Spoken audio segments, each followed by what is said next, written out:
गौरी पुत्र गणेश भगवान की जय। जय श्री कृष्णा, राधे राधे। बोलिए श्री कृष्ण बलराम जी की जय। मित्रों, आज भाद्रपद मास की षष्ठी तिथि है और आज ही के दिन हल छठ या हल षष्ठी का पवित्र त्यौहार मनाया जाता है। आज का पावन दिन भगवान श्री कृष्ण जी के बड़े भाई बलराम जी को समर्पित होता है। हर छठ का व्रत रखने और इसकी व्रत कथा को सुनने से मनुष्यों के सभी जाने अनजाने में किए गए पाप कट जाते हैं और सभी मनोकामनाएं पूरी होती हैं तथा संतान की लंबी आयु के लिए ये व्रत रखा जाता है और भगवान के आशीर्वाद से संतान के जीवन पर आए सभी संकट दूर हो जाते हैं। तो आज मैं आपको सुना रहा हूँ हल छठ की बड़ी ही दुर्लभ दो कथाएं। तो इन कथाओं को बड़ी ही श्रद्धा और प्रसन्न चित मन से पूरा अवश्य सुनिएगा। मथुरा के राजा कंस अपनी बहन देवकी को विवाह उपरांत विदा करने जा रहे थे तो आकाशवाणी हुई कि देवकी का 8वां गर्भ तेरी मृत्यु का कारण बनेगा। ये जानकर बहन बहनोई को कंस ने कारागार में डाल दिया और वसुदेव देवकी जी के 6 पुत्रों को एक एक कर कंस ने मार डाला। जब 7वें बच्चे के जन्म का समय नजदीक आया तो देवर्षि नारद जी वसुदेव देवकी जी से मिलने कारागार में पहुंचे और उनके दुख का कारण जानकर देवकी को हल षष्ठी देवी का व्रत रखने की सलाह दी। देवकी ने नारद जी से हल षष्ठी व्रत की महिमा व कथा पूछी तो नारद जी ने पुरातन कथा कहना प्रारंभ किया। नारद जी कहते हैं, उज्जैन नगरी में 2 सौतन रहती थीं। एक का नाम रेवती तथा दूसरी का नाम मानवती था। रेवती को कोई संतान नहीं थी जबकि मानवती के 2 पुत्र थे। रेवती अपने सौत के बच्चों को देखकर हमेशा जलती रहती थी और उनके पुत्रों को मारने का जतन ढूंढती रहती थी। एक दिन उन्होंने मानवती को बुलाकर कहा कि बहन, आज तुम्हारे मायके से कुछ राहगीर मुझसे मिले थे।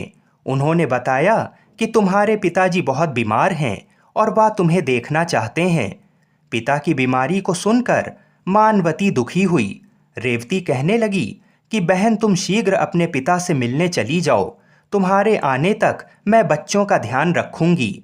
सौत की बात को सच मानकर अपने पुत्रों को रेवती के हाथों सुरक्षित देकर मानवती पिता से मिलने मायके चली गई। अब रेवती बच्चों को मारने का अच्छा मौका जानकर उन दोनों बच्चों को मारकर जंगल में फेंक आई। इधर मानवती जब मायके पहुंची तो पिता को स्वस्थ देखकर पिता से अपनी सौत की कही बातों को कह कुशल क्षेम पूछती है। अब मानवती के माता पिता को कोई अनहोनी का संदेह होने लगता है और पुत्री से जाने को कहते हैं, किंतु मानवती की माता कहती है कि पुत्री, आज हल षष्ठी माता का व्रत का दिन है, अतः तुम भी पुत्रों की दीर्घायु की कामना से ये व्रत करके आज की जगह कल चली जाना। माता की सलाह मान मानवती पुत्रों की स्वास्थ्य कामना से हल षष्ठी माता का व्रत धारण कर दूसरे दिन अपने घर जाने को निकलती है। रास्ते में वही जंगल पड़ा और वहां अपने बच्चों को खेलते देख उनसे पूछती है कि तुम लोग यहाँ कैसे पहुँचे। तब पुत्रों ने बताया कि आपके चले जाने पर हमारी दूसरी माता रेवती ने हमें मारकर यहाँ फेंक दिया था। तभी एक दूसरी स्त्री ने हमें फिर से जिंदा कर दिया। अब मानवती को समझते देर ना लगी कि ये सब माता हल षष्ठी की कृपा से संभव हुआ है और माता की जयकार करती हुई घर को गई। नगर में मानवती के पुत्रों को पुनः जीवित देख और माता हल षष्ठी की महिमा जान सभी स्त्रियां हल षष्ठी व्रत करने लगीं।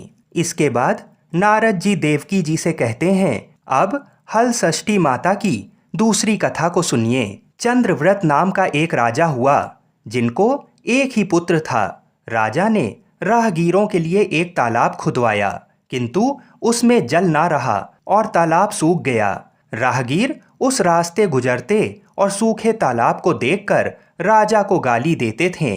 इस खबर को सुनकर राजा बहुत दुखी हुआ कि मैंने तालाब खुदवाया, मेरा धन व धर्म दोनों ही व्यर्थ गया। उसी रोज रात में राजा को स्वप्न में वरुण देव ने दर्शन देकर कहा कि यदि तुम अपने पुत्र की बलि तालाब में दोगे तो तालाब में पुनः जल भर जाएगा। सुबह राजा ने स्वप्न में कही बात दरबार में सुनाई और कहा कि मेरा धन व धर्म भले ही व्यर्थ हो जाए, पर मैं अपने पुत्र की बलि नहीं दूंगा। ये बात एक दिन राजकुमार तक पहुंची तो वह सोचने लगा कि यदि मेरी बलि से तालाब में पानी आ जाए तो लोगों का भला होगा। ये सोचकर राजकुमार अपनी बलि देने तालाब में बैठ गया। अब वह तालाब पानी से लबालब भर गया। जल के जीव जंतुओं से तालाब परिपूर्ण हो गया। इकलौते पुत्र की बलि हो जाने से राजा दुखी होकर वन को चला गया। वहां 5 स्त्रियां व्रत कर रही थीं, जिसे देखकर राजा ने कहा कि आप कौन सा व्रत और क्यों कर रही हो। राजा के पूछने पर स्त्रियों ने हल षष्ठी व्रत की संपूर्ण विधि विधान बताई। उसे सुनकर राजा वापस नगर को गया और अपनी रानी के साथ उस व्रत को किया। व्रत के प्रभाव से राजपुत्र तालाब से जीवित बाहर निकल आया। राजा परिवार सहित हल षष्ठी माता के जय जयकार करते हुआ सुखपूर्वक निवास करने लगा। इसके बाद नारद जी देवकी से हल षष्ठी व्रत की और कथा कहना प्रारंभ करते हैं। दक्षिण में एक सुंदर नगर था। वहां एक बनिया अपनी भार्या के साथ रहता था। दोनों पति पत्नी स्वभाव से बहुत अच्छे व संस्कारी थे। बनिया की पत्नी गर्भवती होकर संतान को जन्म देती थी, किंतु दुर्भाग्यवश उनकी संतान कुछ समय बाद ही मर जाती थी। इस प्रकार एक एक करके बनिया की पत्नी की 6 संतानें मृत्यु को प्राप्त हुईं। इस कारण दोनों पति पत्नी बहुत दुखी होकर मरने के उद्देश्य लेकर घर से वन की ओर चले गए। वहां जंगल में एक साधु से उनकी भेंट हुई तो उन्होंने साधु से अपनी व्यथा कह सुनाई। साधु ने ध्यान लगाकर देखा कि बनिया के संतान कहाँ हैं। साधु ध्यान में यम, कुबेर, वरुण, इंद्र आदि लोक में ढूंढा, किंतु जब वहां बनिया के बच्चे नहीं दिखे तो साधु ब्रह्मलोक को गए। वहां साधु ने बनिया के सारे संतानों को देखकर उन्हें अपने माता पिता के पास लौटने का आग्रह किया। बच्चों ने वापस लौटने से मना करते हुए कहा कि मुनिवर, इससे पूर्व हम कई बार जन्म ले चुके हैं।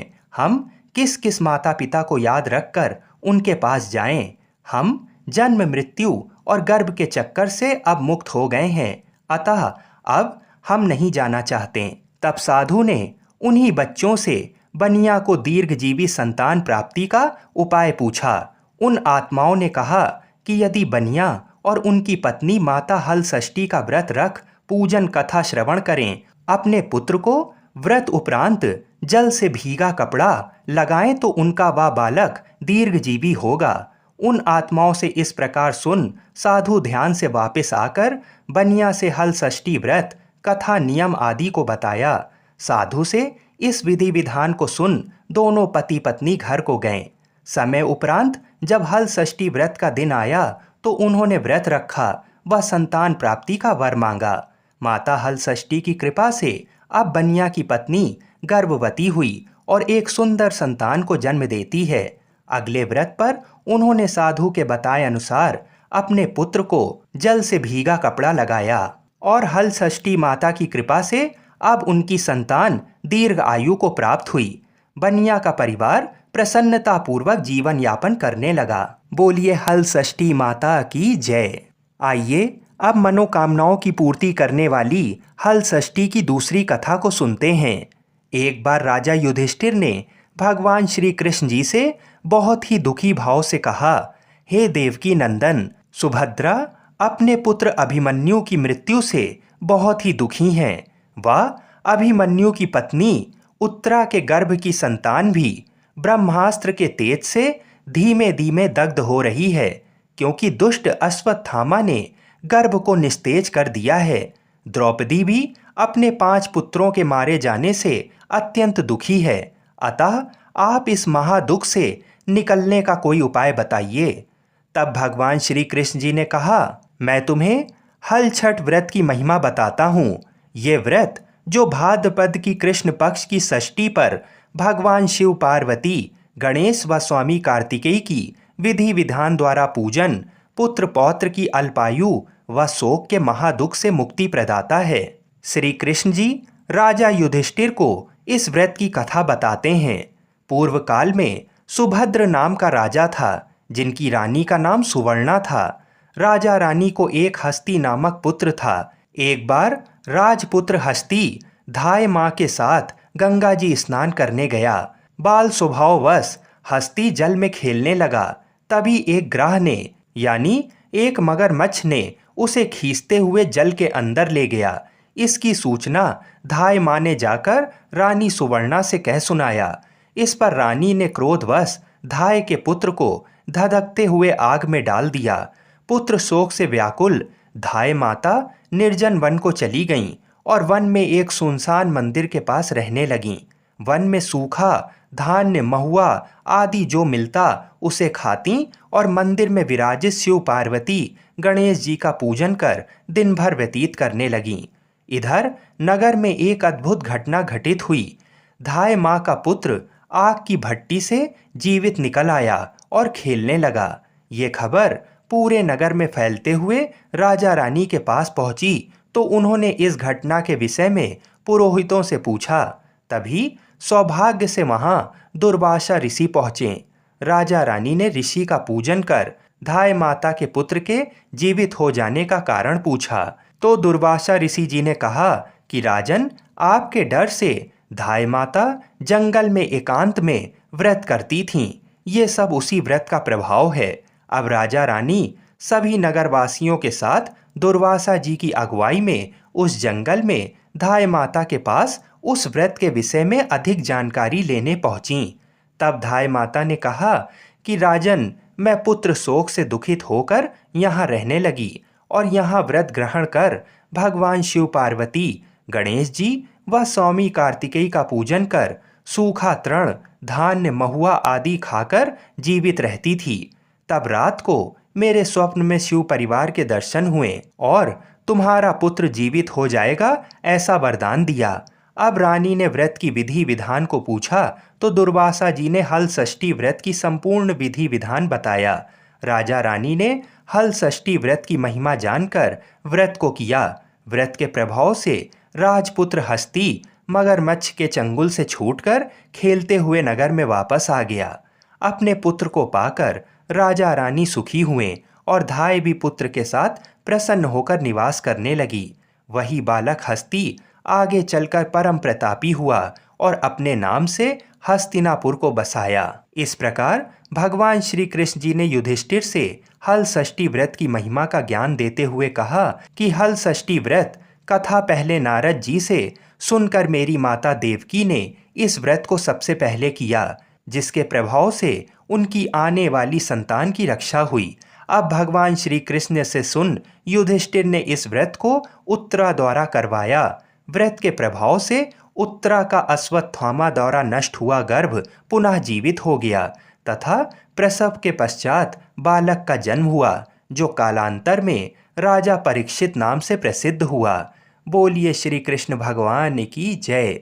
बोलिए श्री बलराम जी की जय। आइए अब हल षष्ठी की सबसे पौराणिक और पुरानी कथा को सुनते हैं। इस कथा को सुनकर ही व्रत को पूर्ण माना जाता है। एक गर्भवती ग्वालिन थी, साथ ही उसका प्रसव का समय बहुत नजदीक था, यानी वो बहुत ही जल्द एक संतान को जन्म देने वाली थी। प्रसव के कारण ग्वालिन पीड़ा से गुजर रही थी, साथ ही उसका ध्यान दूध दही बेचने में भी था। ऐसा इसलिए क्योंकि समय पर दूध दही अगर नहीं बिकता तो वह खराब हो जाता। इसी कारण ग्वालिन प्रसव की पीड़ा से गुजरने के बावजूद अपना दूध दही बेचने को जाती थी। दूध दही बेचने जाते हुए रास्ते में उसे अत्यधिक दर्द व प्रसव पीड़ा होने लगी। ऐसे समय में झरबेरी की ओट पर सहारा लेकर ग्वालिन ने एक शिशु को जन्म दिया। इस बच्चे को ग्वालिन झरबेरी के पेड़ के पास छोड़कर अपना दूध दही बेचने निकल गई। लेकिन संयोग ऐसा, जिस दिन ग्वालिन ने शिशु को जन्म दिया उसी दिन हल षष्ठी का व्रत था। ग्वालिन ने गाय और भैंस का दूध मिला दिया। उसके बाद जिस गांव में दूध बेचने गई थी उन्हें यही कहा कि भैंस का दूध है। इस तरह ग्वालिन ने गाय के दूध को भैंस का दूध बताकर बेच दिया। झरबेरी के पेड़ के पास ग्वालिन का बच्चा जो अकेले था, वहीं पर पास में एक किसान अपना खेत हल से जोत रहा था। हल में बांधे गए बैल अचानक से भड़क गए और ग्वालिन के बच्चे पर हमला कर उसे मृत्यु द्वार तक पहुंचा दिया। जब ग्वालिन लौटी तो बच्चे की ऐसी दशा देखकर उसे अपना पाप याद आ गया। उसने तत्काल प्रायश्चित किया और गांव में घूमकर अपनी ठगी की बात और उसके कारण खुद को मिली सजा के बारे में सबको बताया। उसके सच बोलने पर सभी गांव की महिलाओं ने उसे क्षमा किया और आशीर्वाद दिया। इस प्रकार ग्वालिन जब लौटकर खेत के पास आई तो उसने देखा कि उसका मृत पुत्र पुनः जीवित होकर खेल रहा है। ये सब हल षष्ठी माता की कृपा से हुआ। बोलिए श्री राधा कृष्ण भगवान की जय। बोलिए श्री हल षष्ठी माता की जय। बोलिए श्री बलराम जी की जय। बोलिए श्री देवकी वासुदेव जी की जय। जय जय श्री राधे। हर हर महादेव। बोलिए श्री लक्ष्मी नारायण भगवान की जय। बोलिए श्री राधा कृष्ण भगवान की जय। बोलिए श्री तुलसी शालिग्राम जी की जय। तुलसी महारानी नमो नमो। हरि की पटरानी नमो नमो। आइए सुनते हैं तुलसी माता की संपूर्ण कथाएं। तुलसी माता को हरि प्रिया भी कहा जाता है। जितना भगवान श्री हरि विष्णु सोने चांदी हीरे मोती और रत्नों से प्रसन्न नहीं होते हैं, उतना सिर्फ तुलसा दल से प्रसन्न हो जाते हैं। सच्ची श्रद्धा भाव से तुलसा दल भगवान विष्णु को अर्पित करने से मनुष्य के सभी संकट कट जाते हैं और मनोकामनाओं की पूर्ति होती है। शास्त्र अनुसार एकादशी के दिन तुलसी जी में कभी भी जल नहीं चढ़ाना चाहिए, क्योंकि तुलसी महारानी स्वयं एकादशी का निर्जला व्रत रखती हैं। लेकिन द्वादशी के दिन व्रत के पारण के समय तुलसी माता को जल अवश्य चढ़ाना चाहिए और पूरे विधि विधान से पूजा पाठ करके उनकी कथाओं को सुनकर ही अपना व्रत खोलें। एक बार एक गांव में एक बुजुर्ग महिला रहा करती थी। वह बहुत ही पूजा पाठ किया करती थी। वह रोज तुलसी माँ की पूजा करती थी और वह बुजुर्ग महिला रोज तुलसी माता से कहती, हे तुलसी माँ, तुम मुझे बहू दे, पीताम्बर की धोती दे, मीठा मीठा घास दे, बैकुंठ में वास दे, चटक की चाल दे, पटक की मौत दे, चंदन का काठ दे, रानी सा काज दे, दाल भात का भोजन दे, ग्यारस की मौत दे और कृष्ण जी का कंधा दे। वह बुजुर्ग महिला हर महीने में तुलसी माता की रोज पूजा करती और उनके बिरले को रोज सींचती। तुलसी माता बुजुर्ग महिला की बात सुनकर धीरे धीरे सूखने लगीं। तभी भगवान श्री कृष्ण जी ने देखा कि तुलसी माता सूख रही हैं और तभी एक दिन भगवान श्री कृष्ण तुलसी माता जी के पास प्रकट हुए और भगवान श्री कृष्ण जी ने तुलसी माता से पूछा, तुम क्यों सूख रही हो? सभी महिलाएं तुम्हारी पूजा करती हैं और तुमको रोज सींचती हैं, लेकिन फिर भी तुम सूखती जा रही हो, इसका कारण क्या है? जिसके बाद तुलसी माता ने भगवान श्री कृष्ण जी से कहा कि हे प्रभु, एक बुजुर्ग महिला मेरे पास रोज आती है और रोज एक ही बात बोलती है, हे तुलसी माता, सबकी दाता, मैं तेरा बिरला सींचती हूँ, तुम मुझे बहू दे, पीताम्बर की धोती दे, मीठा मीठा घास दे, बैकुंठ में वास दे, चटक की चाल दे, पटक की मौत दे, चंदन का काठ दे, रानी सा राज दे, दाल भात का भोजन दे, ग्यारस की मौत दे और कृष्ण जी का कंधा दे। मैं उस बुजुर्ग महिला की सारी मनोकामनाएं पूरी कर सकती हूँ, लेकिन उसकी एक मनोकामना पूरी नहीं कर सकती। मैं कृष्ण जी का कंधा कहाँ से दूंगी? भगवान श्री कृष्ण जी तुलसी माता की बात सुनकर जोर जोर से हंसने लगें और फिर भगवान श्री कृष्ण जी ने तुलसी माता जी से कहा कि तुम चिंता मत करो, जब वह बुजुर्ग महिला की मृत्यु होगी तब मौके पर मैं और आप ही कंधा दे देंगे।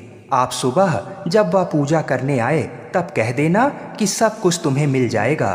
कुछ दिनों बाद वह वृद्ध महिला ठोकर खाकर रास्ते में गिरकर मर गई। पूरे गांव के सभी लोग आए और उस महिला को सभी लोग धर्मात्मा मानते थे। उसको तुलसा जी की डोकरी कहते थे। उसके परिवार में कोई भी नहीं था, इसलिए गांव वालों ने ही उसके अंतिम संस्कार करने की योजना बनाई और उसे नहलाकर जब बैकुंठी पर बैठाने के लिए उसे उठाने लगे तो उसके मृत शरीर इतना भारी हो गया था कि उसे कोई उठा नहीं पाया। ये सब देखकर वहाँ के सभी लोग तरह तरह की बातें करने लगे और कहने लगे कि ये इतना पूजा पाठ करती थी, हर समय माला फेरती थी, इसलिए ये इतनी भारी हो गई है। वहीं पूरे गांव में चर्चा होने लगी कि डोकरी माई कोई भक्ति नहीं करती थी, ये छल कपट करती थी। हम जिसे धर्मात्मा समझते थे वह पापी है, जो कि किसी से भी नहीं उठ पा रही है। ये इसके कर्मों की सजा है। इधर भगवान ने सोचा कि मेरे भक्तों की निंदा हो रही है, इसलिए भगवान ने बूढ़े ब्राह्मण का भेष धारण करके वहाँ पर आए और वहाँ पर एकत्रित लोगों से पूछने लगे कि यहाँ पर इतनी भीड़ क्यों लगी है, जिससे लोग कहने लगे कि ये डोकरी माई मर गई है और पाप इतना था कि जिससे ये उठ नहीं पा रही है। सब उठा उठा कर थक गए। तब ब्राह्मण ने कहा कि मुझे एक बार डोकरी के कानों में कहने दो, फिर वह देखो कैसे उठती है। तो सभी लोग ने कहा कि आप भी प्रयास करके देख लीजिए। तब भगवान ने उस वृद्ध महिला के कानों में कहा कि हे डोकरी माई, देखो मैं आ गया। और जो डोकरी पूजा करते समय शब्द कहती थी वह शब्द उसके कानों में कहने लगे, तू बिरला सींचूं तेरा, मैं करूं निस्तारा मेरा। डोकरी माई बहू ले, बेटी ले, पोता ले, लड्डू ले, पीतांबर की धोती ले, गहना ले, घी का घड़ा ले, मीठा मीठा खीर और पूड़ी ले, दाल भात का भोजन ले, धन दौलत ले, बेटा पोता को काम ले, तुलसी को पता ले, मुंह में गंगा जल ले, 11 को दिन ले, चंदन को दाग ले, श्री कृष्ण जी का कंधा ले। इतना सुनते ही डोकरी हल्की हो गई। भगवान ने बोला आओ और उसको उठाओ। भगवान ने हाथ लगाया और डोकरी उठ गई। सबको बड़ा ही आश्चर्य हुआ।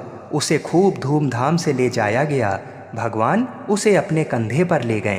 पूरे गांव में इसकी चर्चा होने लगी, जिससे उसको मुक्ति मिल गई और वह बैकुंठ में चली गई।